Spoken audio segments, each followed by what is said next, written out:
Hola, hola mis amigos, ¿cómo estamos? Buenos días, buenos días.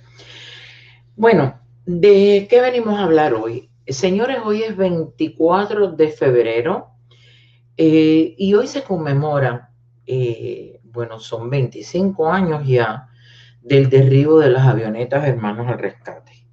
Y yo creo que es una fecha que no deberíamos dejar pasar por alto, pero además que deberíamos aprovechar para esos que no recuerdan o que no saben o que no estaban aquí cuando esto sucedió, retomar un poquitico la historia, qué fue lo que pasó con los hermanos al rescate. Por supuesto, primero en la memoria de esos que fueron asesinados y para que veamos un poquitico cómo está siempre la mano de la dictadura cubana detrás de obras tan malas, malsanas como esta. Eh, Hermanos al Rescate es una organización que fundó José Basulto en 1991. Ustedes saben, Basulto en primer lugar era veterano de Bahía de Cochinos, lo que en Cuba le llamaron Girón. Y Basulto con un grupo de personas pues tienen la idea de conformar esta organización, una organización humanitaria para dar ayuda humanitaria a esa cantidad inmensa de balseros que estaba llegando y que, bueno, deviene después en la crisis de los balseros del 94. En Cuba estaba ocurriendo el periodo especial, la gente estaba desesperada y hubo una avalancha de balseros que aquello fue tremendo. Según incluso los guardacostas norteamericanos que hicieron investigaciones y tenían récord de todas las estadísticas, por cada balsero que llegó al sur de la Florida, a las costas del sur de la Florida, 5 murieron en el mar. Eso es lo que está establecido por las investigaciones del Centro de Guardacostas del sur de la Florida. Entonces Basulto tiene la idea de crear Hermanos al Rescate, una organización humanitaria con el fin de salvar vidas. Y se dice que en el tiempo que ellos operaron, pues salvaron alrededor de 6,000 balseros. Yo ya viví aquí, yo recuerdo perfectamente cuando esto ocurría, todos los días llevaban balseros, todos los días veíamos fotos, videos, imágenes de cómo estaban, eh, imagínense cómo los encontraban. Venían quemados por el sol, algunos llegaban con balsas donde venían, traían muertos, otros se habían tirado al mar enloquecidos. Era terrible, eran imágenes terribles. Nosotros, ¿cómo sufrimos muchos cubanos que estábamos aquí viendo lo que estaba pasando, ese éxodo que estaba ocurriendo con los balseros, que era diario, a diario? Y bueno, uno de los más impresionantes fue el de Lian González, que un día vamos a hablar de eso, de cómo llegó a las costas, cómo perdió a su madre en el estrecho de la Florida, etcétera, etcétera. El caso es que Hermanos al Rescate, yo lo recuerdo, y habían muchas organizaciones que de alguna manera donaban dinero porque ellos le tiraban agua a los balseros. Es decir, una vez que ellos salían, ellos peinaban el estrecho de la Florida buscando balseros a la deriva. Y lo que hacían es que cuando los encontraban, los balseros veían los cielos abiertos, porque ellos, por supuesto, tenían megáfonos, les gritaban y tenían paquetes que les dejaban caer. Hay montones de videos con estas imágenes y fotos que ustedes podrían buscar. Y yo que estaba aquí fui testigo de eso, es decir, nadie me lo tiene que contar, yo lo vi en tiempo real. Y les tiraban bolsas con agua, con cosas para comer y por supuesto rápidamente comunicaban a la guardacosta para que vinieran en su auxilio. Así que salvaron muchísimas vidas, eso es lo que hicieron los casi 20 pilotos voluntarios que tenían Hermanos al Rescate y hasta donde recuerdo tenían como 5 avionetas en aquel entonces. Salvaron a muchísima gente, eso está clarísimo. Ellos habían estado volando desde el año 91 el estrecho de la Florida, fíjense el tiempo que llevaban haciendo esto, y Cuba por supuesto que lo sabía, y claro, ellos nunca habían pasado a aguas territoriales cubanas, siempre fueron muy cuidadosos de esto porque eran pilotos, eh, y de hecho quiero aquí mismo mencionar los nombres de ellos, yo tengo fotos que quiero compartir con ustedes después. Voy a hacer un alto para enseñarles 2 o 3 fotos, un poquitico, ponernos en circunstancias. Eh, los 4 pilotos que murieron fueron Carlos Costa, que era un piloto privado, pero de carrera, un voluntario de 29 años. Armando Alejandre, el mayor de todos ellos, tenía 45 años, era general contractor. Mario de la Peña, que tenía 24 años, estaba estudiando, le faltaba un año para graduarse de una academia prestigiosa como piloto, tenía un internado en American Airlines. Y Pablo Morales, que tenía 29 años.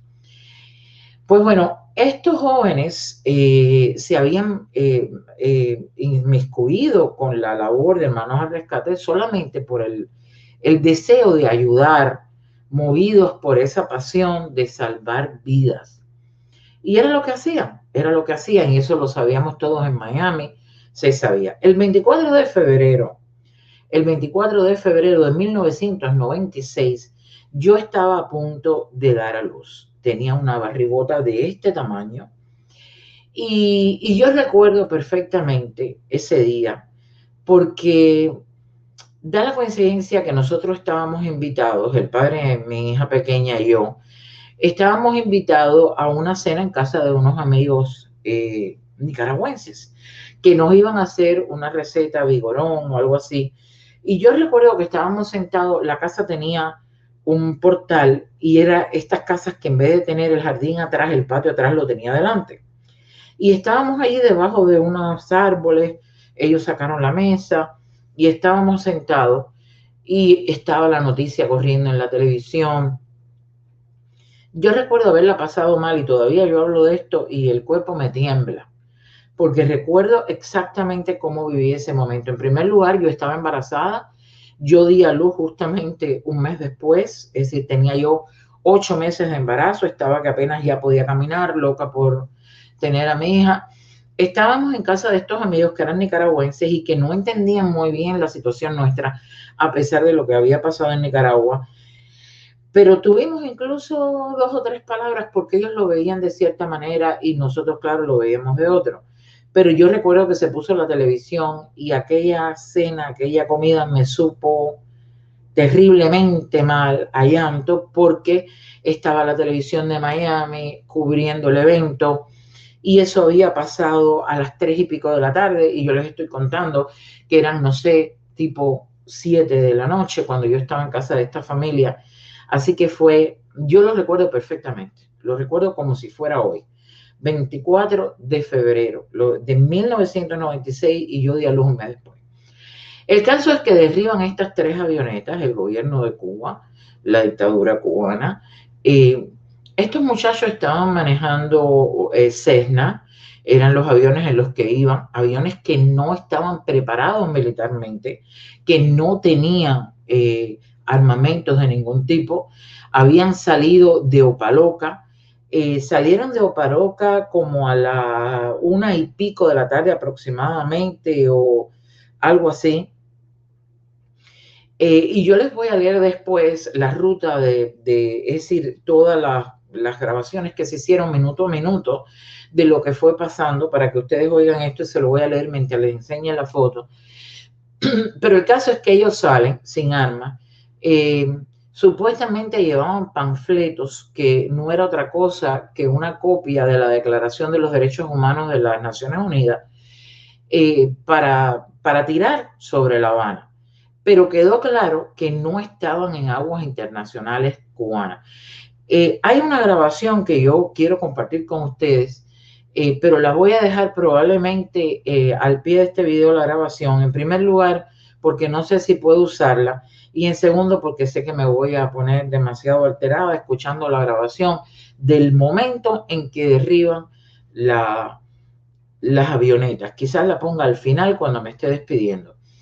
El caso es que hay una grabación cuando se tumban las avionetas de los dos pilotos que estaban en los MiG, los aviones cubanos, y es espeluznante. Le erizan los pelos a cualquiera. Se sabe que fue Raúl Castro quien preparó, es decir, hubo, por supuesto, un alto militar cubano que fue el que dio la voz y que dio el mando, pero esta fue una acción preparada por Raúl Castro y hay hay videos, hay audios de las conversaciones de Raúl Castro cuando dice claramente, están por ahí, las pueden buscar ustedes, cuando dice que había que derrumbarlos. Si lo ven pasar, túmbenlos. Y lo dijo directamente, si los ven pasar, túmbenlos en el mar cuando los vean aparecer. De hecho, dijo, con un cohetazo de esos, avión, lo que viene para abajo es una bola de fuego. Algo así dijo él. Y por supuesto, Fidel Castro sí se adjudicó el hecho. Lo dijo después en ciertos discursos que dio después, dijo que sí, que se adjudicaban los hechos y bueno, está claro. El caso es que estos Cessna 337 que no llevaban armas de ningún tipo para defenderse, fueron derribados por los militares cubanos. Pero hay dos o tres cosas que son interesantes en lo que pasó aquí. Siempre nos preguntamos muchísimo, ¿por qué ahora? ¿Por qué en este momento, cuando habían estado sobrevolando las aguas del estrecho de la Florida desde el año 91? ¿Por qué ahora? Fíjense ustedes cuántos años habían pasado. Habían pasado desde el año 91 que comenzaron al año 96, donde arriban las avionetas, han pasado casi 5 años. ¿Y por qué en ese momento? ¿Por qué en ese momento? De hecho, la organización casi que cierra sus puertas, vendieron el último avión que tenía, etcétera, etcétera. Pero ese día fue muy peculiar y pasaron muchas cosas de las que vamos a hablar ahora. En primer lugar, yo quiero decir aquí que los hermanos al rescate pudieron demostrar que la administración Clinton, ¿y por qué hablo de la administración Clinton? Porque es el desenlace de este evento con lo que termina.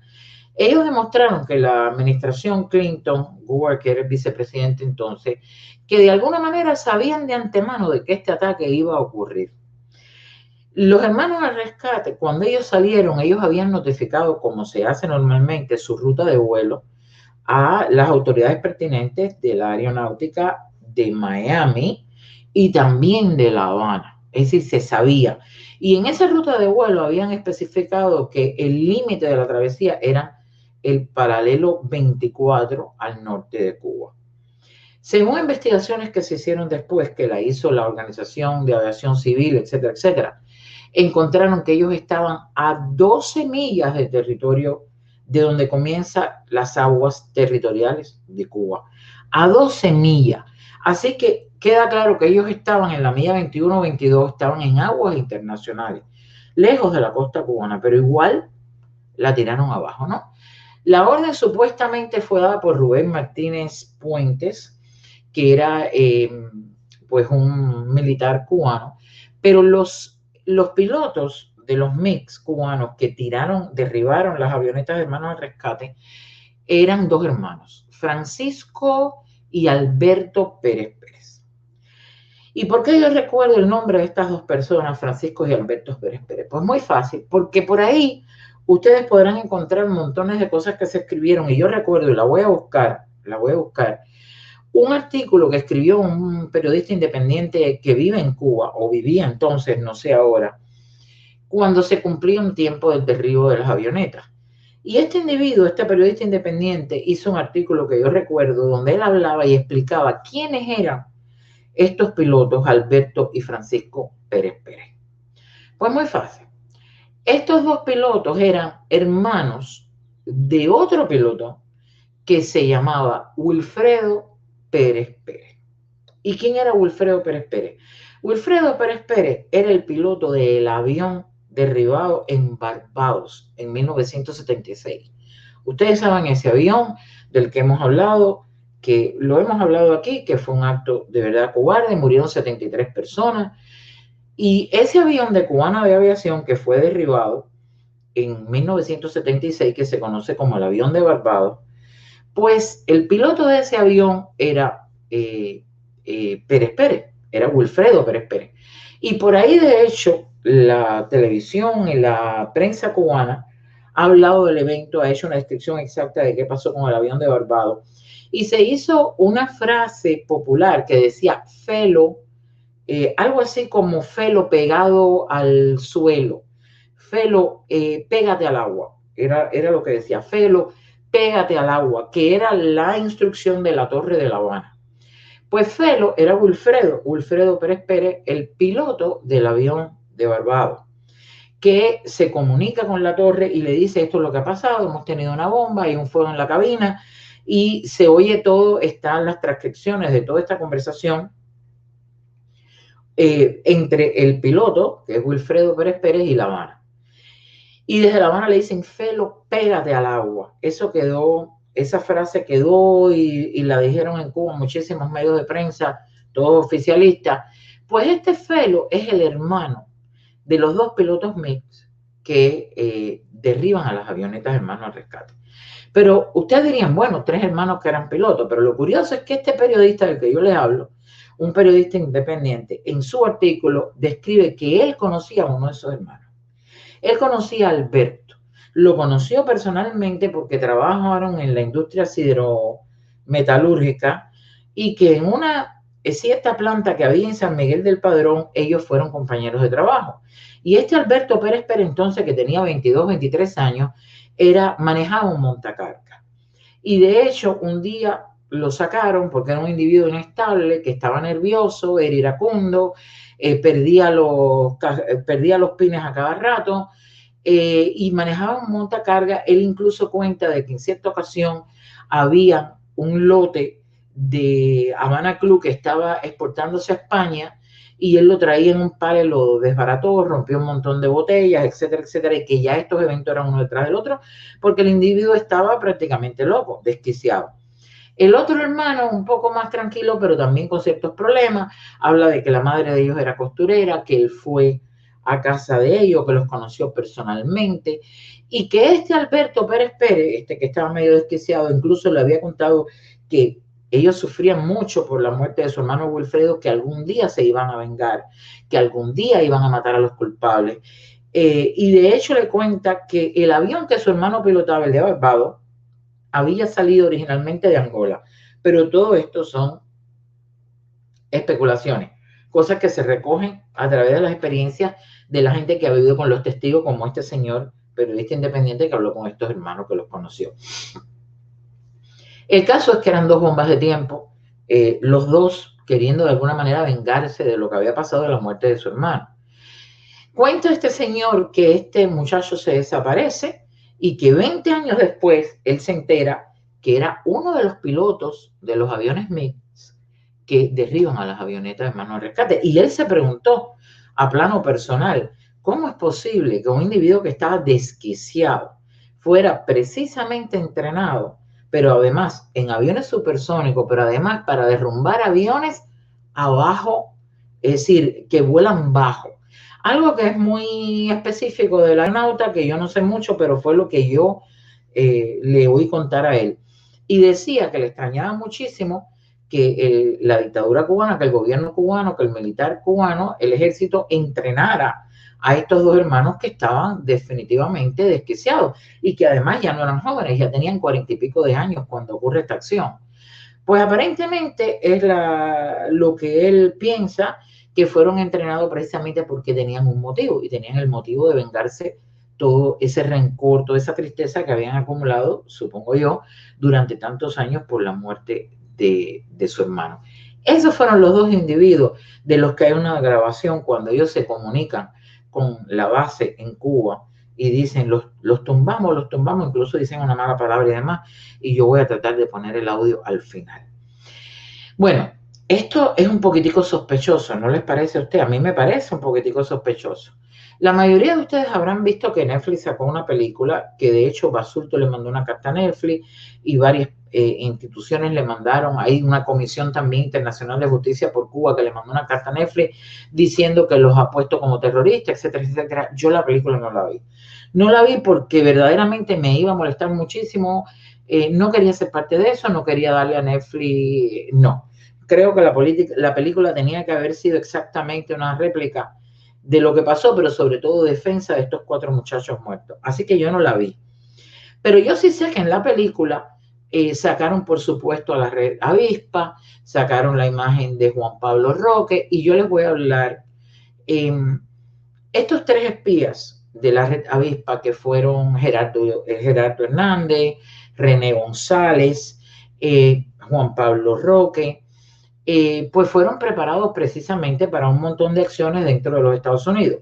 Juan Pablo Roque, ex mayor de la Fuerza Aérea Cubana, que había llegado aquí, creo que había sido alrededor del año 92, llegó 4 años antes del derribo de las avionetas. Yo lo conocí personalmente y el otro día yo hablaba con una amiga de muchos años, entonces ex compañera, con la que nosotros tuvimos que de alguna manera estar en contacto con un montón de cubanos de todo tipo, presos políticos, cubanos del exilio histórico, gente que había estado en la sierra, y entre las personas que nosotros en aquel momento conocimos a Juan Pablo Roque, y ella me contaba, yo lo vi probablemente 2 o 3 veces personalmente, me acuerdo de su carisma, era un individuo apuesto, muy varonil. Recuerdo que yo tenía una amiga entonces colombiana que enloqueció con él porque le encantaba Juan Pablo Roque en los momenticos que los vio. Esta amiga mía me dice que se comportó de una manera muy extraña. Ella en particular lo movió en su carro y dice que sí, que era un tipo raro, pero en aquel momento él era, ya ustedes saben, un contrarrevolucionario más. Él llegó y penetró la organización de Hermanos al Rescate, logró ser uno de los pilotos voluntarios, voló varias veces con ellos sobre el estrecho de la Florida, tirando agua, etcétera, etcétera. El caso es que Juan Pablo Roque es una pieza importantísima. Ustedes saben que él se casó aquí, que lo que le hizo a la ex esposa, que ahora está en Cuba vendiendo un reloj porque está muerto de hambre, que no lo respetó nadie ni aquí ni allá.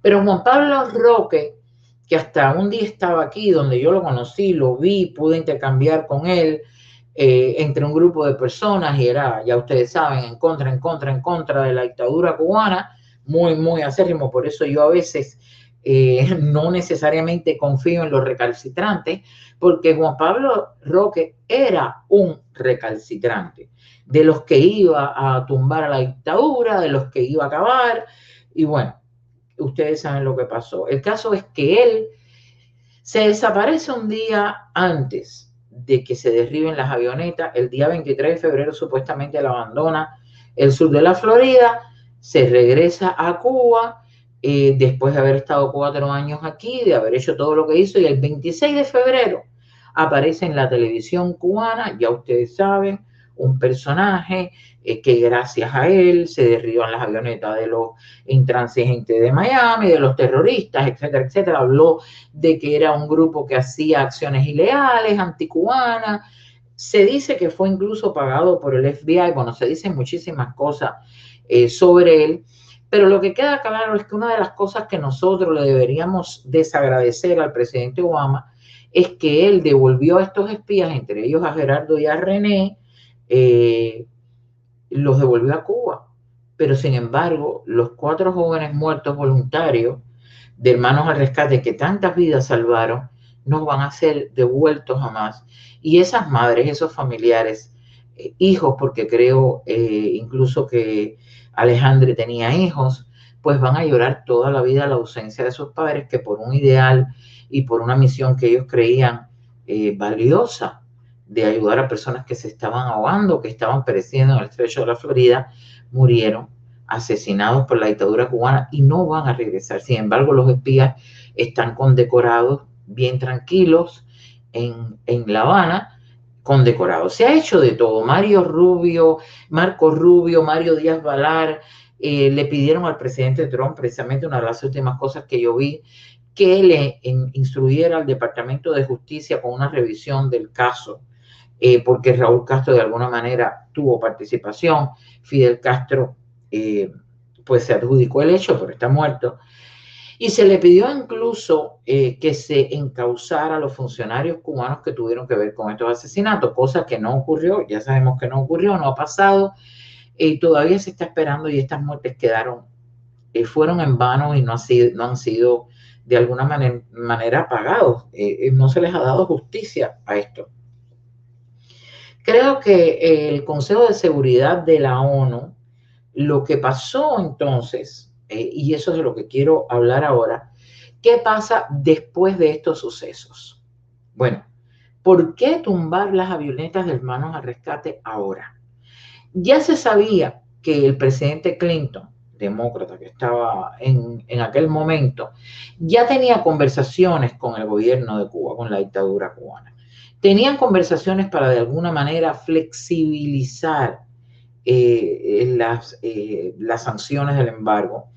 Y ya estaban ahí. Por eso yo siempre he dicho, he tenido la teoría de que el gobierno cubano quiere de alguna manera el embargo. Y no es porque sea una causa para justificarse, para justificar todos los absurdos, porque de hecho muchísima gente sabe que el embargo no es culpa de nada, conocen el embargo externo, pero creo que definitivamente lo que sí le da la excusa, no para los absurdos, sino para seguir teniendo al pueblo muerto de hambre con el puentecito del embargo. Pero ya no al cubano, que no convencen a muchos cubanos de adentro y a los de afuera menos, sino para decirle al mundo, para decirle a las Naciones Unidas, para decirle al pueblo norteamericano, para decirle al Parlamento Europeo, nosotros somos una isla pequeña, embargada, etcétera, etcétera, y por eso el pueblo se está muriendo de hambre, y les conviene que el pueblo se esté muriendo de hambre. Eso lo hemos hablado. Pero bueno, ¿por qué en un momento donde ellos están teniendo, como lo tuvieron con Carter, una posibilidad, un acercamiento precisamente para levantar o flexibilizar las sanciones del embargo? ¿Por qué en ese momento, después de que desde el año 91, 92, 93, 94, 95, 96, ¿por qué tumbar las avionetas entonces? Cuando las avionetas estaban haciendo lo mismo, pero además que quedó demostrado por organizaciones que se dedican en los Estados Unidos internacionales a las leyes de la aeronáutica, pero además que hay satélites ahí que recogieron esta información de que no estaban en aguas cubanas. Es decir, ¿por qué arriesgarse a tumbar estas avionetas cuando saben que pueden tener una sanción? El gobierno cubano sabía que podía tener una sanción en las Naciones Unidas por semejante cosa. ¿Por qué arriesgarse a tumbarlos en aguas internacionales? Pues muy sencillo, porque tenía una agenda. Y yo siempre he creído, y bueno, ya es parte de lo que yo creo y cree mucha gente, que fue una acción tomada precisamente para crear hostilidades con la administración de Clinton, para que Clinton tuviera que revocar todos esos avances que habían tenido en conversación, todos estos avances para, de alguna manera, lograr el tema de liberarles flexibilizar las sanciones. Y mucha gente dice, esto fue muy bien pensado para decirle a Clinton, tú sabes qué, ahora tienes una razón, por más que tú te quieres acercar a nosotros, por más que quieres flexibilizar el embargo, que te quieres hacer amiguito de Cuba para que nosotros no tengamos una razón, para que nosotros ya no tengamos esa bulla y ese escándalo que luego ocurrió, y ustedes vieron lo que pasó con Obama, de que los americanos quieren ser amiguitos nuestros. En el momento en que la administración Clinton quiere ser amiguitos de ellos, ellos no quieren decirle al mundo que se les ha acabado su enemigo y que ahora se van a sentar y van a mejorar las cosas. Fíjense cuántos años, desde el año 96 hasta que llega Obama, cuántos años ellos alargaron esa posibilidad de estar cerca otra vez al alcance de lo que ellos querían. Entonces, claro, tumban las avionetas, hay un montón de pedidos, la óptica internacional, los cubanos en el exilio, se forma la petición de alguna manera que se haga justicia y Clinton tiene que hacer algo. Y yo lo explico en un video donde hablo del embargo, precisamente cómo ocurren, no sé si fue un video o fue una directa de cómo ocurren cronológicamente, cómo pasaron las cosas y lo que hizo Clinton. El caso es que Clinton, el Consejo de Seguridad de la ONU, adoptó, Clinton lo que hizo fue que impulsó en ese mismo 96, esos sucesos llevan a que él impulse la aprobación de la ley de libertad y solidaridad democrática para Cuba, conocida como la ley Helms-Burton. Así que ahí se firma la ley Helms-Burton y vuelve hacia atrás esas conversaciones entre el gobierno norteamericano y la dictadura cubana. Esta ley, que ustedes saben que lo que indica es que contempla las reclamaciones legales contra empresas e individuos extranjeros que hayan traficado con propiedades confiscadas por la dictadura cubana, etcétera, etcétera, a las familias, a negocios, etcétera, etcétera. Y entonces Clinton, pues se acabó. Clinton de alguna manera firma esta ley y volvemos hacia atrás. Luego, en algún momento, el Consejo de la ONU adopta una resolución que tuvo 13 votos a favor y creo que la abstención de Rusia y China, para que se condene el uso de armas contra aviones civiles que no están armados. Y bueno, se habló de que Cuba estaba infringiendo estas leyes internacionales y demás y demás. Así que creo yo que parte de la razón por la que estos muchachos pagaron con su vida no fue otra que el deseo de Cuba en ese momento, de decir, pues tú sabes qué, tú nos vienes a ser amiguitos nuestros, vienes a flexibilizar el embargo, no va a pasar. Y los tumba. Eso fue todo. En mi juicio. Y en el de tantas personas que conozco, esa fue una de las razones por las que estos muchachos pagaron con su vida. Muy triste, no han tenido justicia estas madres. Hay un montón de organizaciones del exilio que han levantado la voz tratando de buscar en foros internacionales de alguna manera juzgar a Raúl Castro, el culpable original de esto, quien gestó este asesinato, y de Fidel Castro, por supuesto que también. Y no ha pasado nada, señores. Estos muchachos no van a regresar nunca, como han regresado los espías gracias a Obama a Cuba. Voy a enseñarles las fotos que tengo. Déjenme compartir con ustedes las fotos. Tengo ciertas fotos para ustedes. Este son, por supuesto, los pilotos, los voluntarios de Hermanos al Rescate. Voy a poner un poquito más grande para que ustedes lo vean. Y esta es una foto que se toma en diciembre del 93 en el aeropuerto de Opa-locka, donde siempre salían. Y es una foto de toda la gente, de los voluntarios que tomaron en algún momento. Y esta gente salvó muchísimas vidas. Si yo no me equivoco, y déjenme tratar de ver la foto, este que está acá creo que es Costa. Creo, me parece que este es Basulto, pero no estoy segura. Estoy tratando de reconocerlo. Lo que me queda claro es que este que está aquí es Roque. Este es Roque. Ustedes saben que, bueno, Roque estuvo con ellos unos cuantos años. Este que está en el piso es Roque.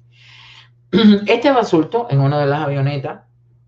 Este es Basulto muchos años después. Una foto más reciente. La última avioneta la vendieron en el 2008 y creo que recaudaron los fondos para la ayuda de los damnificados de los huracanes en Cuba. Estos son Mario de la Peña, Carlos Costa, Armando Alejandre y Pablo Morales. Si yo mal no recuerdo, han pasado muchos años. Pablo Morales era el único que era ciudadano cubano porque había llegado hacía unos pocos años. Y bueno, estos tres, Alejandre, de la Peña y Costa, eran ciudadanos norteamericanos. Yo recuerdo, creo que era Carlos Costa, que era de familia argentina. Y bueno, 4 jóvenes imbuidos en la idea de salvar vidas y que muy jóvenes perdieron la vida, muy jóvenes, por esta acción de Cuba. Y estos son los hermanos Pérez. Estos son 2 de los hermanos Pérez que derribaron directamente las avionetas. Este es Juan Pablo Roque, el espía, y aquí está Juan Pablo Roque y está el otro espía, los dos con Basulto. Esto es algo que ocurre en Miami. Después del derribo de las avionetas se hizo esto, por eso yo siempre les digo que el exilio cubano ha estado uniendo voces desde hace muchos años, desde los inicios, y esto fue en el Orange Bowl en el año 97, que se concentraron muchísimos cubanos del exilio para rememorar la pérdida de estos muchachos. Miren ustedes el Orange Bowl repleto, que no cabía un alma. Eso ocurrió aquí, ¿verdad? Pues nada, este es Hubermato, este es Basulto, creo que estaba más joven, esta es Iriondo, de Mar por Cuba, Y así otros cubanos de organizaciones del exilio que han participado a través de todos estos años de actividades para no olvidar a los muchachos caídos en esta acción desafortunada y asesina y cobarde de la dictadura cubana, y que hoy, 25 años después, yo la recuerdo, y cuando empecé a hablar del evento, de cómo yo lo viví, cómo vi las noticias de ese día, de verdad que algo se me mueve por dentro, porque fue muy triste, y de esas cosas que van a quedar y que no nos van a pagar nunca. Ustedes saben que yo hice una directa corta hablando de mi caso en particular con mis padrinos, mis tíos, que se llamó Las lágrimas que nunca nos van a pagar. Las lágrimas que nunca nos pagarán. Imagínense las madres de estos muchachos, imagínense la familia de estos muchachos. Estas son las lágrimas que la dictadura cubana se cansa de gritar de las historias de ellos, por ejemplo, el avión de Barbados, que sin duda alguna, lamentable. Pero gritaron, por ejemplo, la pérdida, las muertes en Angola de jóvenes a los que ellos mandaron a morir. Pero estas son las muertes que han quedado en ese espacio donde estamos olvidados los cubanos, que son las malas acciones, las acciones terribles y asesinas de la dictadura cubana. Yo les voy a leer un poquitico para despedirme, y les voy a dejar aquí al pie del video lo que yo pueda, pero les voy a dejar sobre todo el audio. El audio lo tengo aquí, pero de verdad que no me arriesgo a escucharlo. No me arriesgo a escucharlo con ustedes en pantalla, porque es muy fuerte, porque yo viví ese momento.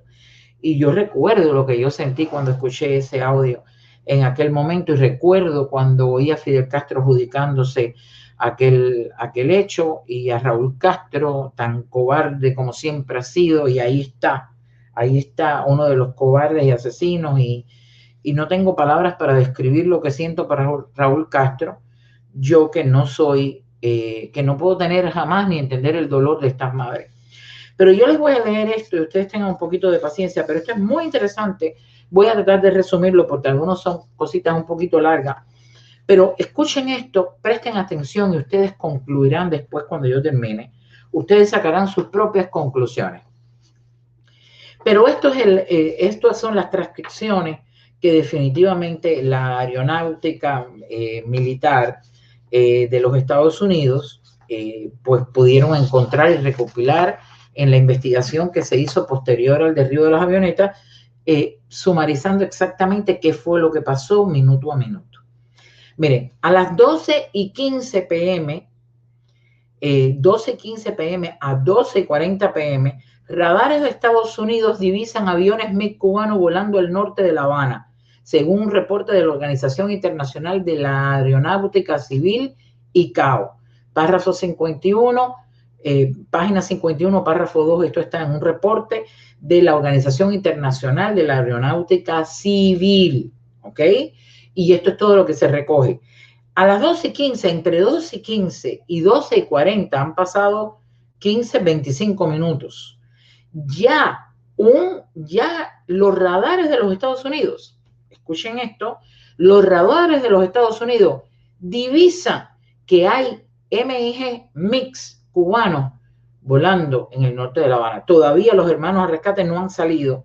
Por eso es que se dice que esto fue una acción premeditada, ¿verdad? Se dice que fue premeditada, y aquí están ciertas pruebas que están en un reporte oficial que dice que a las 12:15 ya se habían oído MiGs sobrevolando La Habana. ¿Y por qué? A la 1:15, una hora después, 3 avionetas de hermanos al rescate parten en una misión de rutina de rescate de balseros. 4 instalaciones de radares de Estados Unidos vigilan las avionetas de la organización de acuerdo con el informe de la ICAO. Una hora después de que radares norteamericanos escuchan, porque señores, no tengan la menor duda jamás, pero jamás, de que los Estados Unidos tienen clarísimo todo lo que pasa en Cuba. Eso que ellos alardean de que tienen el ejército, por favor. Entonces, los radares, una hora antes, una hora después salen avionetas de hermanos al rescate, que además están siendo recepcionadas su vuelo por los satélites o los radares de Estados Unidos. 1:15. A las 2:50, miren el tiempo que ha pasado aproximadamente, las avionetas de Hermanos al Rescate divisan un avión tipo Orión de la inteligencia militar de Estados Unidos dirigiéndose al este a su misma altitud, aproximadamente 5 millas al norte del paralelo 24. 2:15 en La Habana, los MiG dando vuelta. 1:15 salen las avionetas que los radares norteamericanos lo están percibiendo. 2:50 las avionetas Hermanos al Rescate ven en su mismo, de alguna manera en su misma altitud, ven a un avión de inteligencia militar norteamericano y están dirigiéndose a 5 millas del paralelo norte del paralelo 24, que era donde terminaba Hermanos al Rescate su misión, su travesía.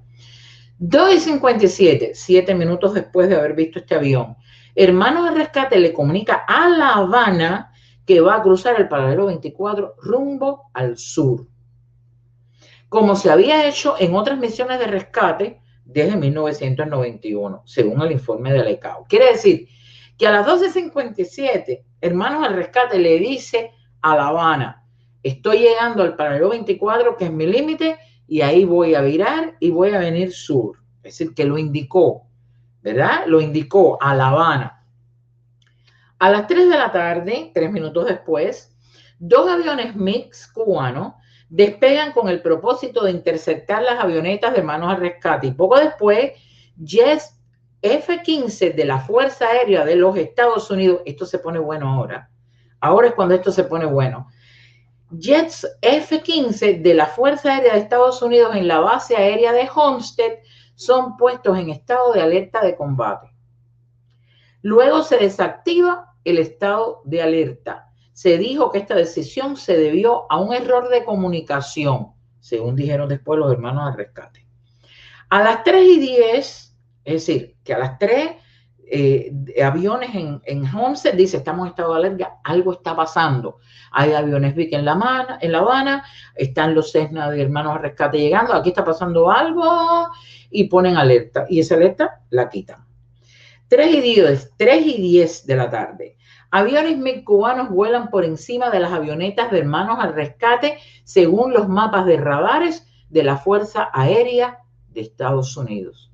3:15, 5 minutos después, el mayor Jeffrey Houlihan del Centro de Vigilancia de Radares del Servicio de Aduanas de Estados Unidos en la base aérea March en California identifica a los MiG cubanos volando hacia territorio norteamericano y maniobrando alrededor de las avionetas de Hermanos al Rescate.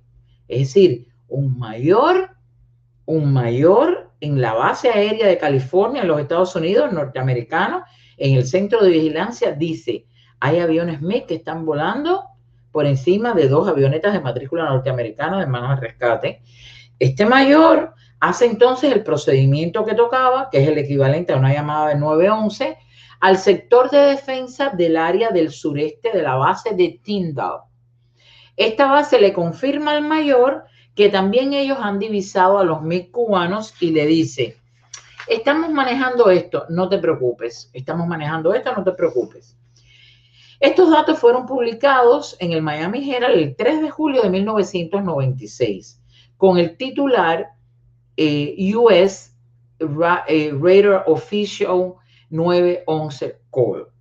Posteriormente, este mayor, el Houlihan, atestiguó que hay un procedimiento operativo estándar mediante los cuales los jets interceptores tienen que ser desplegados una vez que los aviones MiG cubanos crucen el límite de territorio de Cuba de 12 millas. Porque, es decir, lo que está diciendo el mayor es, si los MiG cubanos ya pasaron las 12 millas saliendo de Cuba, ya están llegando aquí, los F-15 tienen que salir. Es decir, ¿por qué no salieron de esa base que le dijo el mayor, estate tranquilo que lo tenemos controlado? Este procedimiento no se siguió en este caso. Según testimonio del propio mayor Houlihan, en un tribunal de Estados Unidos donde se ventila el conflicto legal entre la Administración Federal de Aviación, FAA, y el presidente de Hermanos al Rescate, José Basulto. ¡Wow! El Centro de Control de Tráfico Aéreo de Miami también pudo haber sido contactado en cuestión de segundos para que emitiera una advertencia a los aviones de Hermanos al Rescate, como se había hecho en el pasado, ya lo habían hecho, o a la base de control de Opa-locka, donde está la sede de Hermanos al Rescate, para que se emitiera un aviso a menos de 2 minutos, como en el pasado. Ya lo habían hecho y les habían advertido en el pasado que podía haber peligro. Estos detalles fueron publicados en el Miami Herald, 3:21, es decir, a las 3:15 el mayor se comunica y hace esa llamada de 911, equivalente a una llamada de 911. A las 3:21, estamos hablando de las 3:15, 6 minutos después, un MiG cubano derriba la primera avioneta de Hermanos al Rescate, luego de haber confirmado visualmente y haber descrito el blanco como una avioneta Cessna 337 blanca a los controladores aéreos militares de Cuba. Esto ocurrió en un lapso de 6 a 7 minutos después de la llamada del 911 del mayor Holdren. Existen transcripciones de la comunicación de los MiGs en poder del gobierno de los Estados Unidos.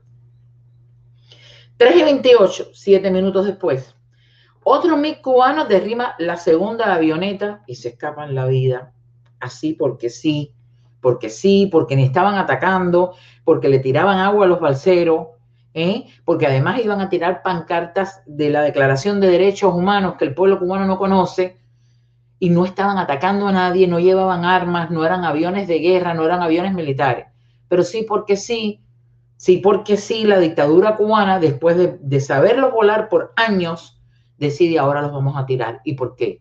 Cobardes, es lo que son. A las 3:28, otro MiG derriba la segunda avioneta de Hermanos al Rescate, siguiendo el mismo procedimiento de visualización y descripción de la naval civil, 6 a 7 minutos después del derribo de la primera avioneta y 14 minutos después de la llamada 911 del mayor Holdren. Para Hermanos al Rescate resulta alarmante que no se haya hecho ningún intento por advertir a las avionetas de la organización que estaban en peligro de ser derribadas. De acuerdo con Hermanos al Rescate, en incidentes previos relacionados con vuelos de aviones de guerra cubanos, las naves de Hermanos al Rescate fueron avisadas en pleno vuelo. Según Hermanos al Rescate, cuando esto ocurrió en el pasado, las avionetas de la organización regresaron a la base en Opa-locka sin ningún problema. 3:35, la primera pareja de MiG regresa a su base en territorio cubano. Estos dos pilotos enardecidos, que el cuento que he hecho antes. A las 3:35, la segunda pareja de MiG persigue a la tercera y única avioneta sobreviviente de Hermanos al Rescate, rumbo norte, que era donde iba Basulto, que milagrosamente escapó, guiada por un sistema de control de radares de tierra. A las 3:41, la otra avioneta cruza el paralelo 24 al norte, según un radar de los Estados Unidos. 3:45, los MiG hacen contacto visual con la avioneta sobreviviente, donde iba Basulto piloteando, y piden instrucciones a Cuba. Se les ordena continuar la persecución de acuerdo con la transcripción de un informe de la ICAO. Es decir, que ya tumbaron 2 de las avionetas y ahora quieren tumbar a la otra y sigan cayéndola atrás, sigan persiguiéndola. A las 3:47, los MiG identifican ante los controles aéreos cubanos la tercera avioneta de Hermanos al Rescate como una nave Cessna de color azul claro. Vuelan alrededor de la avioneta perdiendo el contacto visual 2 veces según el informe. A las 3:53, la avioneta de Hermanos al Rescate está a 26 millas del norte del paralelo 24, 26 millas del norte del paralelo 24, y ya es un espacio aéreo controlado por los Estados Unidos. Los MiGs, luego que recobran el contacto visual con la avioneta, reciben la orden de suspender la ejecución, porque los cobardes saben dónde se meten, por encontrarse demasiado alto o demasiado cerca, lo cual se interpreta como demasiado lejos hacia el norte, muy cerca de donde los Estados Unidos podían eliminarlos así, en un segundo. Y los cobardes, que saben que la fuerza norteamericana es potente y miles de veces mayor que la de ellos, regresan. En ese momento, los MiG cubanos están a 3 minutos de las costas de Estados Unidos, de acuerdo con datos del sistema de radares norteamericanos. Es decir, que llegaron a 3 minutos de nuestras costas y no pasó nada. No los tumbaron los norteamericanos, no los tumbaron en la administración de Clinton. Hasta ese momento habían pasado 39 minutos de persecución sin que las autoridades aéreas de Estados Unidos hayan hecho intento alguno por contactar a Hermanos al Rescate, y la Fuerza Aérea de Estados Unidos nunca autorizó a sus F-15 a despegar luego de que habían dado la alerta de combate que retiraron y después de que estuvieron estos MiG a 3 minutos de nuestras costas con los motores encendidos para detener. Señores, ustedes concluyan. ¿Qué fue lo que pasó? Yo no sé, creo que tendremos que esperar el momento en que se vayan o se mueran o desaparezcan todos estos arbitrarios dictadores, gente que tiene las manos llenas de sangre en Cuba. Raúl Castro, tu padre, Mariela Castro, tu padre, que ya sé que los hijos no somos culpables de las acciones de los padres, pero tu padre, yo espero que algún día, y un día de esto vengo a hablarte a ti, Mariela, le preguntes a tu padre cómo así tranquilamente, como puede ver morir un gallo en esas peleas que dicen que le gusta, pudo mandar a derribar a cubanos que estaban tirándole agua a gente que se iba de la dictadura cubana. Así que, señores, madres en Cuba llorando a sus hijos ahogados en el estrecho de la Florida y madres en Miami llorando a sus hijos derribados por la dictadura cubana. Esta es la sangre y este es el dolor que ha derramado sobre los cubanos el gobierno cubano, la dictadura cubana, la revolución cubana, que tantos de ustedes, papagayos de la dictadura, se cansan de levantar la voz para defenderla. A los cubanos de hoy, a los jóvenes de hoy, a ti, Yusuan, a ti, que crees que vives en un país donde no pasó nada, esta es de las cosas y de las tristezas que la dictadura cubana, la que tú defiendes, nos ha llevado a muchísimos cubanos. Señores, yo no quería dejar pasar el día de hoy y solamente puedo pedir por las madres de estos muchachos que perdieron la vida en una misión que ellos creían justa, salvando la vida de casi 6.000 balseros que se hubieran ahogado, que se hubieran deshidratado en el estrecho de la Florida, y estos muchachos hicieron una opción justa. También quiero, de alguna manera, pensar en la tristeza de las madres del avión de Barbados derribado, las madres, los hijos, los familiares de 73 personas muertas por el avión de Barbados. No me importa quién lo haya tirado. También tengo que pensar en ellos. Mucho dolor en el medio. Mucho dolor sobre toda Cuba. Mucho dolor por una guerra que han planeado macabramente la dictadura cubana. Así que hoy, Dios tenga en su gloria a Carlos Costa, a Armando Alejandre, a Mario de la Peña, a Pablo Morales, y les dé un poco de paz a su familia, tal como acabo de decir, a todos los que han sufrido bajo la dictadura cubana. Esto ha sido todo. Ojalá que ustedes hayan aprendido un poquitico algo, una u otra cosita, y ojalá que puedan pasarlo y puedan cortárselo a los familiares en Cuba. Cuéntenle, por favor, lo que pasó un día como hoy, hace casi 25 años. Esto no puedo decir que es una tontería, todo lo contrario de las cosas que necesitamos saber los cubanos dentro y fuera de la isla. Y bueno, nada, que Dios se apiade de nosotros, que Dios se apiade del pueblo cubano. El audio no puedo ponerlo, de verdad no quiero sentirme mal. No puedo, no tengo valor para ponerlo, pero lo voy a dejar al pie del video. Espero que ustedes puedan escucharlo y ya me contarán. Mis amigos, como siempre les digo, un beso, los quiero.